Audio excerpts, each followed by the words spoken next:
You alluded to this after the game the other day, but you guys are playing pretty small rotations, but yet you're pulling away at the end like you did against Indiana, you did against Valpo, you did against, I think, South Dakota. What's the key to that? Because I think most people think if you're just playing 7 or 8 guys, you're going to wear down at the end, not pull away. Yeah, it kind of is the same thing the last 4 years. I think that the summer conditioning becomes paramount for a team that doesn't have a deep roster, and our guys worked really hard all summer. They worked hard in the weight room. They worked hard conditioning wise. And I think there is beauty in being able to play through mistakes. There's beauty in, a lot of our guys are going to go into the game Saturday and, I'm not really subbing them. They're kind of subbing themselves, so to speak, when you're only playing 7 guys and players can play through mistakes and you play with a lot freer mind.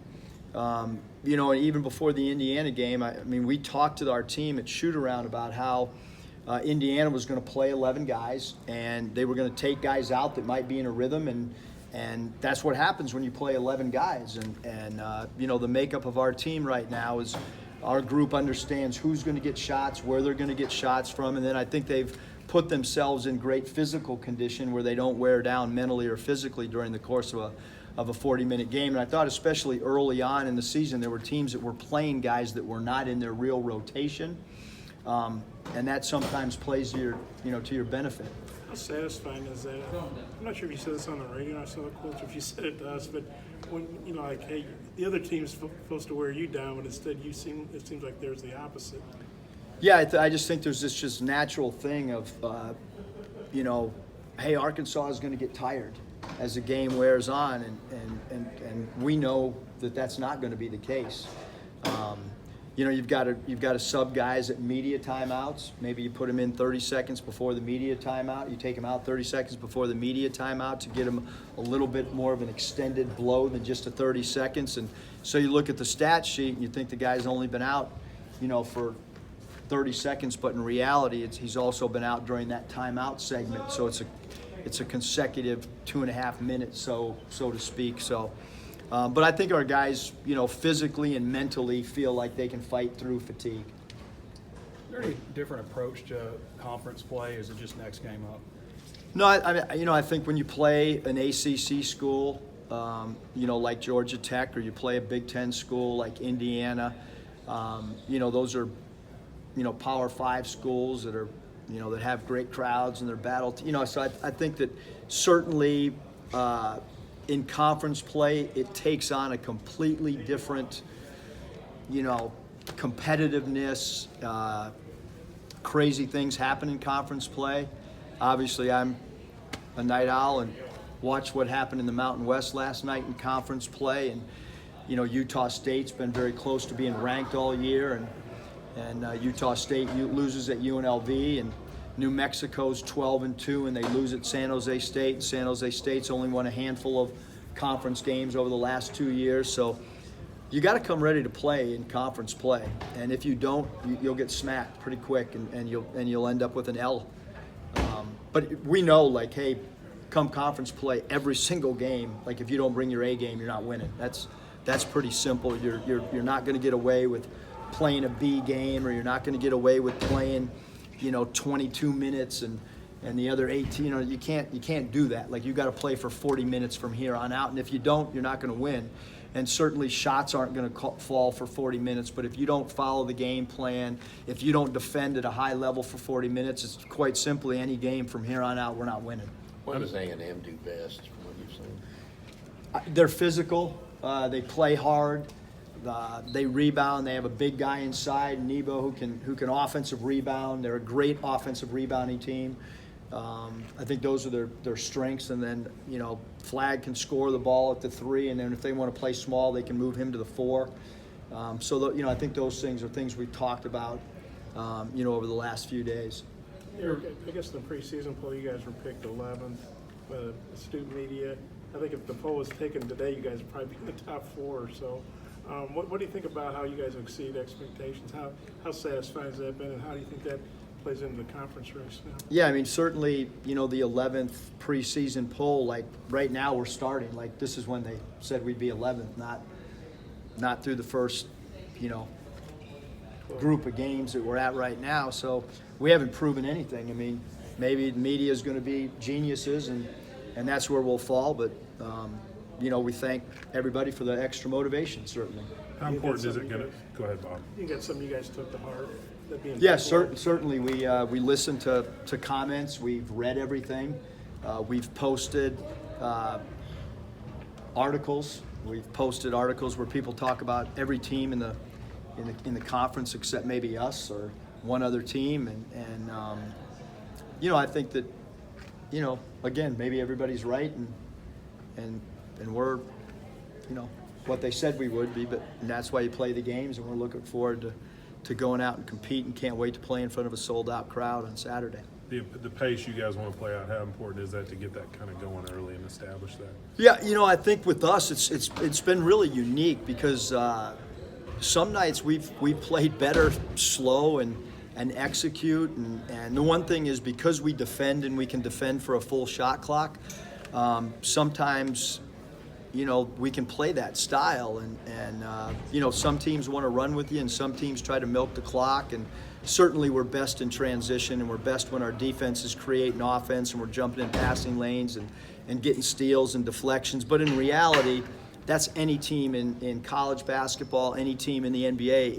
If in fact you get live ball turnovers, you're going to be really good.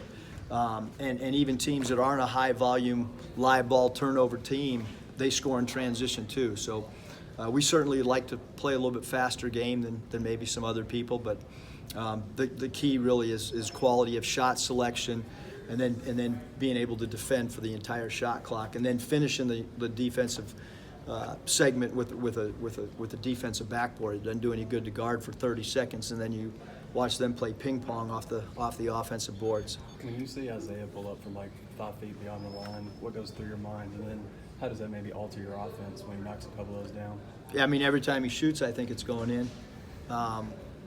Sometimes, I bet if we took percentage of his, deep threes, he probably actually shoots those percentages higher than when his toes are on the line. I think, he's got such a high basketball IQ. I don't think that he takes a shot all game that in his heart and mind doesn't think that thing's going in. So some of those shots actually are probably pretty good ones for us, and it also stretches the defense out. Even if it's a miss, I think that the defense will crowd him and Mason a little bit more, and then that opens up a dribble drive lane for somebody else. Buzz Williams said today that Isaiah's 37%, I think, from beyond 25 feet, so he's watching. But have you ever crossed paths with Buzz Williams before? Yeah, cross paths with him every year at the Nike coaches retreat, and the thing with Coach Williams, he's an incredible learner and he's an incredible sharer. He loves to share information. He loves to talk basketball. He loves to write everything down. He's one of the best college basketball coaches in the country, and it's been that way for quite some time. And anybody that follows Buzz's track record of how he got to where he is, incredible story of hard work and determination, and I think everybody in the coaching profession really looks up to Coach Williams. Has he ever shared anything with you that you might be able to use in this game? I don't think so. What about on the court? Have you ever met on the court? Never met. First time we've competed against each other, but certainly an incredible amount of respect from afar. What did you learn about this league the 1 year that you were at LSU?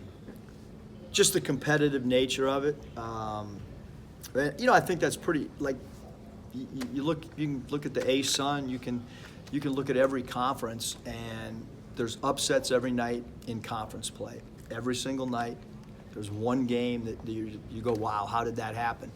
And so the whole key is just how do you get your team mentally focused for 40 minutes and then get them ready the next game? Because what happens is that you play a game and then you got another one 2 or 3 days later. You got short turnaround. You have travel. You're playing in front of opposing. So there's a lot of factors on why conference play becomes more difficult in all sports. It doesn't matter whether it's basketball, football, baseball, whatever. Conference play is hard. Coach, did the 19 AP votes this week kind of make the rounds to the players? Did you show that to them? Yeah, I really didn't. I did that a lot last year and learned through my mistakes. The key is our only concern really should be like how can we prepare ourselves best for Texas A&M. You know, the last 2 years I've talked about it a lot with our team and trying to prove people wrong or then trying to stay where we are. And I think I put too much pressure on my team last year. And, you know, I should have let those guys just worry about the game. And so I don't think I'll really do that. I might do it with our staff behind closed doors, or my wife doesn't want to hear me. I'll talk to my dog about it. But, you know, in reality, I just kind of want these guys just to ball out and not worry about anything other than how to beat Texas A&M. A lot of the coaches were saying day on the call, it's wide open. Do you feel like, do you talk to your guys about winning the conference championship, or do you think you guys have as good a shot as anybody? Yeah, I mean, the only thing I really, and I know it's like coach speak and all, but like really the only, and if you talk to our guys, they'll tell you this, like the only thing that we've talked about is how do we win the next game on our schedule? Like how do we go 1-0? And that's like kind of how we, you know, how we are. We understand that anybody can beat us, anybody. And we also feel on the flip side that if we're making shots and defending at a high level, that we can beat anybody. You know, but we're just not at this spot where, you know, where we're just going to be able to walk out on the floor and just beat somebody because it says Arkansas against the front of our jerseys. Like, we're going to have to go earn every game, and I think that our players understand that. So Letterman's weekend, I guess a lot of guys are coming back. How do you feel about that? Really cool to get to develop new relationships with people that have meant so much to, you know, to the program, and you know, so much winning that has gone on, you know, in the past here, and to, you know, be able to meet people that you watched on TV or you admired from afar. Really cool, and like I'm the new guy, so it's great for me to be able to meet people that, like I said, that have meant so much to this fan base.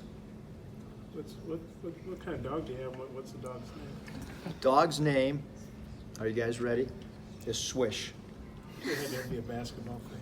Yes, it's a great dog name. I highly recommend it for anybody that loves basketball and buys a new dog. Is go with that name, Swish. What kind of dog is it? That I don't know. Just sort of a Just a mixed- little tiny one that likes to Okay. sit next to me even when we lose. Is it a male, female? It's a male. Thanks, Coach. Thanks.